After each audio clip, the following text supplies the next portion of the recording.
Today, we're diving into what is arguably the ultimate success story in the history of interactive media.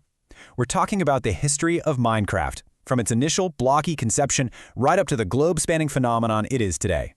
Now, if you've ever punched a tree or desperately hid from a creeper in the dark, you already know the magic of this game.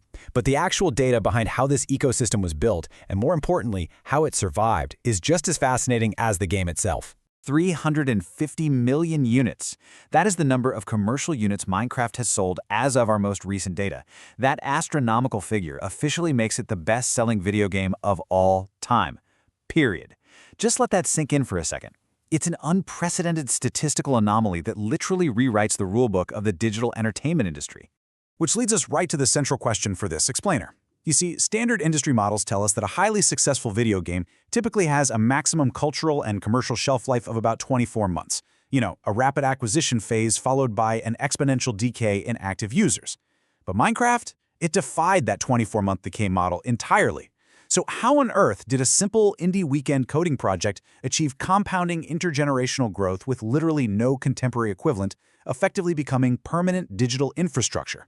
Okay, let's look at where it all began. Section 1. The birth of Cave Game. Picture this. It's 2009, and a Swedish programmer named Marcus Persson, famously known to most of us as Notch, was just looking to create something new in his spare time. His vision was actually heavily inspired by an open-source game called Infinimenor, but the two games had very different philosophies.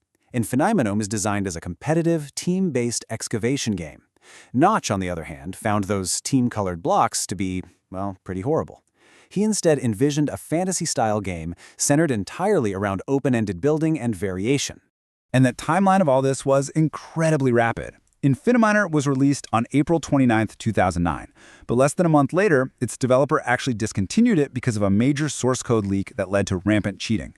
This obviously left a massive void in the market, and Notch seized the moment. On May 13th, he posted a YouTube video of a tech test he literally just called Cave Game. A mere 4 days later, on May 17, 2009, he released the very first public version, Minecraft Classic. Moving on to Section 2, Alpha, Beta, and Beyond.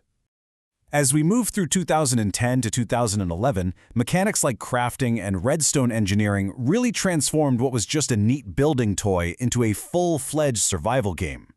The early alpha terrain generation just felt so mysterious and vast, especially with the introduction of the Nether and, of course, those infamous explosive creepers. But it wasn't just the visuals that made this era so special. It was the auditory experience. This was when composer Daniel Rosenfeld, better known as C418, introduced his absolute masterpiece of a soundtrack, Volume Alpha. Now, unlike most open-world games where the music reacts to your specific actions or your location, C418 intentionally wrote, as he put it, simple acoustic music that doesn't actually tell you anything about the game. And here's a really fascinating fact for you. Even though the Java code could easily support 64 audio channels, the music was programmed to play completely at random. Why? Well, because it allowed players to psychologically bind those peaceful, kind of melancholic melodies to their own unique, personal creations. That brings us to Section 3, Community and Modding Culture. As the game approached its official 1.0 release in November of 2011, a foundational legacy community really started to take shape. This cohort, primarily users who are now in that 15 to 30-year-old bracket, had a massive influence on the game's actual trajectory through their incredible third-party modifications or mods. And Mojang didn't just tolerate modders, they actively collaborated with them to implement the community's vision straight into the base game. We're talking huge features. Smooth lighting came from a player named Mr. Messiah. Those revolutionary pistons? Hippopotamus. Tameable horses were a direct collaboration with Dr. Zark. Even the end dimension was heavily inspired by the immense popularity of the community-made Aethermod. Next up, Section 4, the Microsoft acquisition. By 2014, Minecraft was an absolute cultural juggernaut. This triggered a monumental transition from a scrappy, independent phenomenon into a major, corporate-backed tech ecosystem.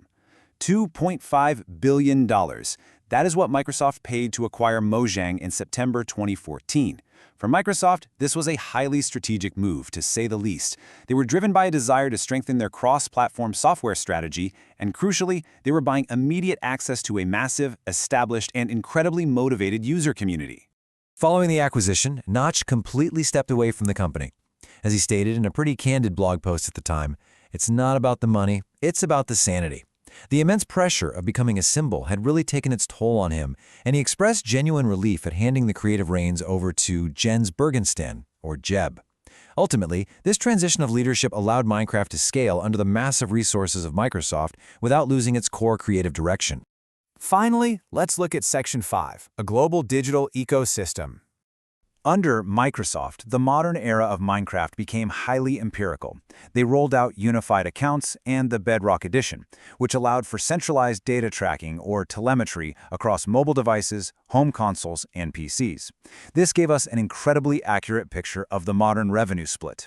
Get this, in 2024, out of $220 million in traditional retail revenue, the mobile iteration accounted for $115 million. That's a full 52%. Mobile devices, which are heavily favored by children under 12, drive over half of the traditional retail revenue today, while the PC remains the primary domain of the older, highly dedicated enthusiast.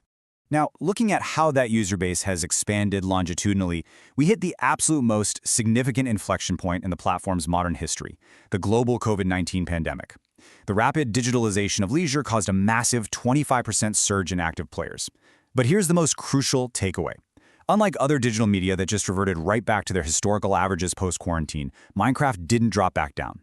It retained its inflated baseline, established a completely new floor, and just kept right on scaling to over 212 million monthly active users globally.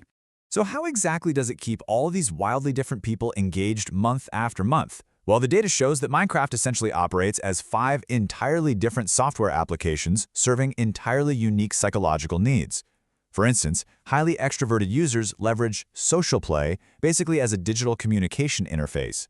Meanwhile, players in the 22 to 65 age bracket often use the creativity mode purely for psychological decompression after a long day, while others are strictly seeking the structured progression of survival. There really is a distinct version of the game for every single cognitive need.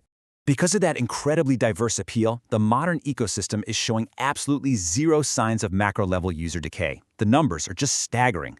The community-generated marketplace alone brings in over $560 million a year. Minecraft Realms subscriptions are growing 17% year over year. The Education Edition has deeply entrenched the software into global school systems. And the external culture? It's massive. In just 1 month in 2025, consumers watched over 37.4 million hours of gameplay on Twitch alone. We've seen how Minecraft evolved from a simple weekend project back in 2009 into a multi-generational digital third place, a validated educational standard, and a billion-dollar ecosystem. It has completely shattered the rules of software life cycles. Which leaves us with this final, truly provocative question to ponder. As it continues to expand into entirely new economies and age groups, will Minecraft actually outlive the very generation that created it? Based on the data we've unpacked today, the answer just might be yes.